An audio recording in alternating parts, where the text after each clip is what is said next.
Hello everyone, welcome to my channel. And ಇದು ನನ್ನ ಮೊದಲನೇ ಕುಕ್ಕಿಂಗ್ ವ್ಲಾಗ್. ಸೊ ಶಾವಿಗೆ ಪಾಯಸನ ತೋರಿಸೋಣ ಅಂತ ನಾನು ಮಾಡ್ತಾಯಿದ್ದೀನಿ. ಸೊ ಇದಕ್ಕೆ ಇಂಗ್ರೀಡಿಯೆಂಟ್ಸ್ ಬಂದು ದ್ರಾಕ್ಷಿ, ಗೋಡಂಬಿ, ಬಾದಾಮಿ ತೊಗೊಂಡಿದ್ದೀನಿ. ಗೋಡಂಬಿ ಇದ್ದರೆ ಆ್ಯಡ್ ಮಾಡ್ಕೊಬೋದು, ನನ್ನ ಹತ್ರ ಇಲ್ಲ. ಸೊ ನಾನು ಬರೀ ದ್ರಾಕ್ಷಿ, ಬಾದಾಮಿ ಇಟ್ಕೊಂಡಿದ್ದೀನಿ. ಒಂದು 3 ಟೇಬಲ್ ಸ್ಪೂನ್ ಆಗೋಷ್ಟು ತುಪ್ಪ ಇಟ್ಕೊಂಡಿದ್ದೀನಿ. ಹಾಗೆ ಕಾಯಿ ತುರಿದು ರುಬ್ಬಿಟ್ಕೊಂಡಿದ್ದೀನಿ. ಜೊತೆಗೆ ಹಾಲು ಕೂಡ ಹಾಕ್ಕೊತೀನಿ. ನೀವು ಬೇಕಾದ್ರೆ ಕಾಯಿ ಬೇಡ ಅಂತಂದರೆ ಸ್ಕಿಪ್ ಮಾಡ್ಕೋಬೋದು. ಜೊತೆಗೆ 1 ಕಪ್ ಆಗೋಷ್ಟು ರಾಗಿ ಶಾವಿಗೆ, ಒಂದು 3/4 ಕಪ್ ಆಗೋಷ್ಟು ಬೆಲ್ಲನ ಪಾಕ ಮಾಡಿ ಇಟ್ಕೊಂಡಿದ್ದೀನಿ. ಕೆಲವರು ಆರ್ಗ್ಯಾನಿಕ್ ಬೆಲ್ಲ ಇತ್ತು ಅಂತಂದರೆ ನೀವು ಪಾಕ ಮಾಡದೆ ಡೈರೆಕ್ಟಾಗೂ ಬಳಸ್ಬೋದು. ಸೊ ಈಗ ಪಾತ್ರೆಗೆ ತುಪ್ಪ ಹಾಕ್ಕೊತಾ ಇದ್ದೀನಿ. ಫಸ್ಟು ದ್ರಾಕ್ಷಿ ಮತ್ತು ಬಾದಾಮಿ ಏನು ತೊಗೊಂಡಿದ್ದೆ ಅದನ್ನ ನಾನು ಫ್ರೈ ಮಾಡ್ಕೊತಾ ಇದ್ದೀನಿ. ಸ್ವಲ್ಪ ಕ್ರಿಸ್ಪ್ ಅಥವಾ ಕೆಂಪಾಗೋ ತನಕ ಫ್ರೈ ಮಾಡಿ. ಹಾಗೆ ಕೆಲವರು ರಂಗೋಲಿ ರೋಲರ್ ಎಲ್ಲಿ ತೊಗೊಂಡ್ರಿ ಅಂತ ತುಂಬ ಜನ ಕೇಳ್ತಾ ಇದ್ರಿ. ರೋಲರ್ ಅಥವಾ ಪುಲ್ಲಿಂಗ್ ಟೂಲ್, ನಾನು ಅದನ್ನು ಇಲ್ಲೇ ಬ್ಯಾಂಗ್ಳೂರಲ್ಲಿ KR ಮಾರ್ಕೆಟಲ್ಲಿ ಸಿಗುತ್ತೆ. ಪೂಜೆ ಅಥವಾ ಗ್ರಂಥಿಗೆ ಅಂಗಡಿಗಳಲ್ಲಿ ಏನಿದೆ ಅಲ್ಲಿ ರಂಗೋಲಿ ಎಲ್ಲ ಮಾರ್ತಾರೆ. ಸೊ ಆ ಅಂಗಡಿನಲ್ಲಿ ಸಿಗುತ್ತೆ. ನಾನಲ್ಲಿ 2 ತಂದಿದ್ದೆ, ಒಂದು 6 ಲೈನ್ಸ್ದು, ಇನ್ನೊಂದು 8 ಲೈನ್ಸ್ದು. ಸೊ ನಾನು ಆನ್ಲೈನಲ್ಲಿ ಎಲ್ಲೂ ಪರ್ಚೇಸ್ ಮಾಡಿಲ್ಲ.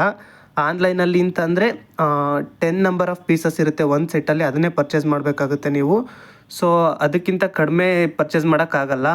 ಹಂಗಾಗಿ ನಂಗೆ ಬೇಕಾಗಿದ್ದು ಇಲ್ಲೇ ಹೋಗಿ 2 ನಾನು ತೊಗೊಂಬಂದೆ. ಸೊ ಇದು ಸ್ವಲ್ಪ ಗೋಲ್ಡನ್ ಬ್ರೌನ್ ಆದ ತಕ್ಷಣವೇ ಅದನ್ನು ತೆಗಿತೀನಿ, ದ್ರಾಕ್ಷಿ ಮತ್ತು ಬಾದಾಮಿನ. ಆ್ಯಂಡ್ ಹಾಗೆ ರೋಲರ್ಸ್ನ ಯೂಸ್ ಮಾಡೋಕ್ಕೆ ಮುಂಚೆ ನೀವು ಸರ್ಫೇಸ್ ಏನಿರುತ್ತೆ ಅಥವಾ ನೆಲಕ್ಕೆ ನೀರು ಹಾಕಿದ್ದೀರಾ ಅಂತಂದರೆ ಆದಷ್ಟು ಅದು ಡ್ರೈ ಆಗಿದ ಮೇಲೆ ನೀವು ರಂಗೋಲಿ ಹಾಕಬೇಕು. ಇಲ್ಲಾಂತಂದರೆ ರೋಲರ್ ಅಥವಾ ಪುಲ್ಲಿಂಗ್ ಟೂಲಿಂದ ಆ ರಂಗೋಲಿ ಆಚೆ ಬರಲ್ಲ, ಹೋಲ್ಸ್ ಏನೋ ಕಟ್ಕೊಳ್ಳೋ ಚಾನ್ಸಸ್ ಇರುತ್ತೆ ರಂಗೋಲಿ ಪೌಡ್ರಿಂದ. ಸೊ ನೀರು ಹಾಕಿದ ಮೇಲೆ ಆ್ಯಸ್ ಫಾರ್ ಆಸ್ ಪಾಸಿಬಲ್ ನೀವು ಅದು ಸರ್ಫೇಸ್ನ ಡ್ರೈ ಮಾಡಿ ಅದಾದಮೇಲೆ ಹಾಕಿದರೆ ಬರುತ್ತೆ. ಹಾಗೆ ಸರ್ಫೇಸು ಕೂಡ ಸ್ವಲ್ಪ ರಫ್ ಆಗಿರಬೇಕು. ಸ್ಮೂತ್ ಸರ್ಫೇಸ್ ಮೇಲೆ ಅದು ರೋಲರ್ ಅಥವಾ ಪುಲ್ಲಿಂಗ್ ಟೂಲ್ ವರ್ಕ್ ಆಗೋಲ್ಲ. ಹಾಗೆ ಈಗ ಶಾವಿಗೆ ಹಾಕ್ತಾಯಿದ್ದೀನಿ ಅದೇ ತುಪ್ಪಕ್ಕೆ. ಬೇಕಾದ್ರೆ ತುಪ್ಪ ಎಕ್ಸ್ಟ್ರಾ ಆ್ಯಡ್ ಮಾಡ್ಕೊಳ್ಳಿ. ಸೊ ಸ್ವಲ್ಪ ಮೀಡಿಯಮ್ ಫ್ಲೇಮ್ನಲ್ಲಿಟ್ಟು ಶಾವಿಗೆನ ಹುರ್ಕೊಳ್ಳಿ ಅದರಲ್ಲಿ, ತುಪ್ಪದಲ್ಲಿ.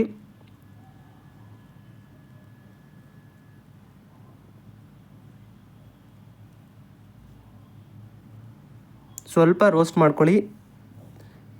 ರಾಗಿ ಶಾವಿಗೆ ಕಲರಿಗಿರೋದ್ರಿಂದ ನಿಮಗೆ ಯಾವ ಲೆವೆಲ್ಗೆ ರೋಸ್ಟ್ ಆಗಿದೆ ಅಂತ ಗೊತ್ತಾಗಲ್ಲ.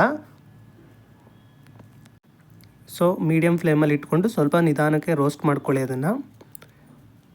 ಹಾಗೆ ಕೆಲವರು ಸ್ಟೆನ್ಸಿಲ್ ಅಂತ ಕೇಳಿದ್ರಿ. ಸ್ಟೆನ್ಸಿಲ್ಲೇ ಬೇರೆ, ಈ ರೋಲರ್ ಆರ್ ಪುಲ್ಲಿಂಗ್ ಟೂಲೇ ಬೇರೆ. ಸ್ಟೆನ್ಸಿಲ್ಲು ನಿಮಗೆ ಸರ್ಕ್ಯುಲರ್ ಪ್ರೀಡಿಫೈನ್ಡ್ ಡಿಸೈನ್ ಇರುತ್ತೆ, ಅದ್ರ ಮೇಲೆ ನೀವು ಅದನ್ನು ಇಟ್ಟು ರಂಗೋಲಿ ಪೌಡ್ರನ್ನ ಸ್ಪ್ರೆಡ್ ಮಾಡಿ ತೆಗಿತೀರಾ, ಅದು ಅಷ್ಟೇ ಡಿಸೈನು. ಪುಲ್ಲಿಂಗ್ ಟೂಲ್ ರೋಲರೇ ಬೇರೆ, ಸ್ಟೆನ್ಸಿಲ್ಲೇ ಬೇರೆ. ಕೆಲವರು ಕಮೆಂಟ್ ಹಾಕಿದ್ರು, ಹಾಗಾಗಿ ಕ್ಲಾರಿಫೈ ಮಾಡ್ತಾಯಿದ್ದೀನಿ.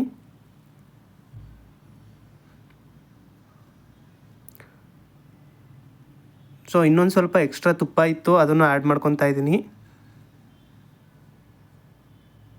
ಸೊ ಈಗ ಶಾವಿಗೆ ಸ್ವಲ್ಪ ಫ್ರೈ ಆಗಿದೆ. ಈಗ ಅದಕ್ಕೆ ಬೆಲ್ಲದ ಪಾಕ ಏನು ಮಾಡಿ ಇಟ್ಕೊಂಡಿದ್ದೆ ಅದನ್ನು ಸೇರಿಸ್ತಾ ಇದ್ದೀನಿ. ನೀವು ಟೇಸ್ಟ್ ನೋಡಿ ಆಮೇಲೆ ಬೇಕಾದರೂ ಆ್ಯಡ್ ಮಾಡ್ಕೊಬೋದು. ಕೆಲವರಿಗೆ ಸ್ವೀಟ್ ಜಾಸ್ತಿ ಬೇಕಾಗುತ್ತೆ, ಕೆಲವ್ರು ಜಾಸ್ತಿ ಸ್ವೀಟ್ ಇದ್ದರೆ ತಿನ್ನಲ್ಲ. ಸೊ ನೀವು ಪಾಕ ಆಗಿರೋದ್ರಿಂದ ಆಮೇಲೆ ಎಂಡಲ್ಲಿ ಕೂಡ ನೀವು ಟೇಸ್ಟ್ ನೋಡ್ಕೊಂಡು ಮತ್ತೆ ಹಾಕ್ಕೋಬೋದು.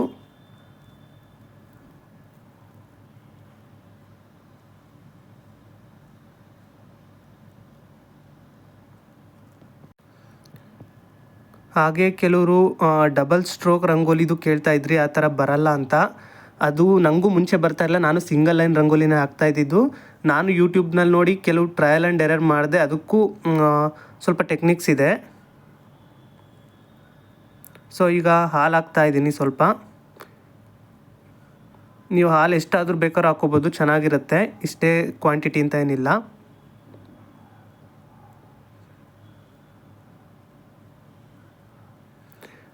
ಆ ಡಬಲ್ ಸ್ಟ್ರೋಕ್ ರಂಗೋಲಿಗೆ ಹೇಗೆ ಅಂತಂದರೆ ನೀವು ಅದಕ್ಕೊಂದು ಈಗ ರುಬ್ಬಿಟ್ಕೊಂಡಿದ್ದಂಥ ಕಾಯಿನ ಹಾಕ್ತಾಯಿದ್ದೀನಿ. ಸೊ ಡಬಲ್ ಸ್ಟ್ರೋಕ್ ರಂಗೋಲಿಗೆ ಹೇಗೆ ಅಂತ ಅಂದರೆ ಅದಕ್ಕೊಂದು ಟೆಕ್ನಿಕ್ ಇದೆ. ನೀವು ಯೂಟ್ಯೂಬ್ನಲ್ಲಿ ಚೆಕ್ ಮಾಡಿದರೆ ಕೆಲವು ವೀಡಿಯೋಸ್ ಡೀಟೈಲಾಗಿ ತೋರಿಸಿದ್ದಾರೆ. ಸೊ ಅದನ್ನು ನೋಡಿಕೊಂಡು ನೀವು ಬೇಕಾದ್ರೆ ಪ್ರಾಕ್ಟೀಸ್ ಮಾಡ್ಕೋಬೋದು, ಟ್ರಯಲ್ ಆ್ಯಂಡ್ ಎರರ್ ಮಾಡಿ ಬರುತ್ತೆ. ಸೊ ಈಗ ರುಬ್ಬಿರೋ ಕಾಯಿ ಹಾಕೊಂಡ್ಮೇಲೆ ಸ್ವಲ್ಪ ಮಿಕ್ಸ್ ಮಾಡ್ತಾಯಿದ್ದೀನಿ. ನೀವು ಕನ್ಸಿಸ್ಟೆನ್ಸಿ ನೋಡಿಕೊಂಡು ಇನ್ನೂ ಸ್ವಲ್ಪ ಹಾಲು ಬೇಕಾದರೂ ಹಾಕ್ಕೋಬೋದು.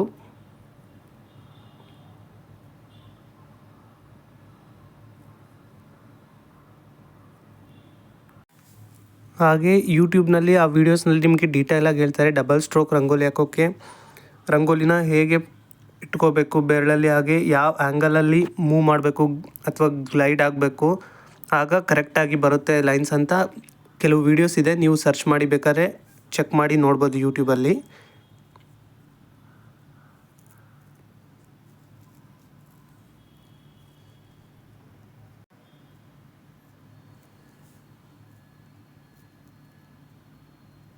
ಸೊ ಈಗ ರಾಗಿ ಶಾವಿಗೆ ಸ್ವಲ್ಪ ಬೆಂದಿದೆ.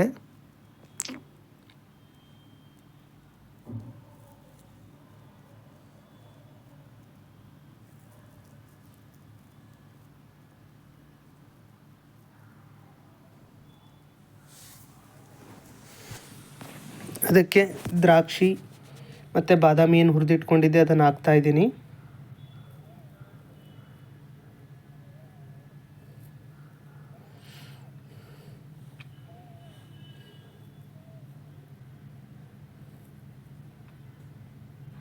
ಆಲ್ಮೋಸ್ಟ್ ಆಯಿತು ಈಗ. ಸ್ವಲ್ಪ ಕುದೀತಾ ಇದೆ. ಶಾವಿಗೆ ಬೆಂದಿದೆ ಎಲ್ಲ ಒಂದು 2-3 ಸಲ ನಾವು ಚೆಕ್ ಮಾಡಬೇಕು ಕಂಪ್ಲೀಟ್ ಆಗೋಕ್ಕೆ ಮುಂಚೆ.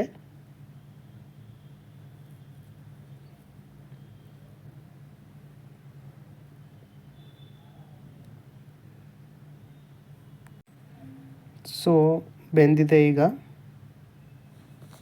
ಒಂದು ಬೌಲ್ಗೆ ಹಾಕ್ಕೊಂಡು ಸರ್ವ್ ಮಾಡಿ ಹೇಗಿದೆ ಅಂತ ಕಮೆಂಟಲ್ಲಿ ತಿಳಿಸಿ.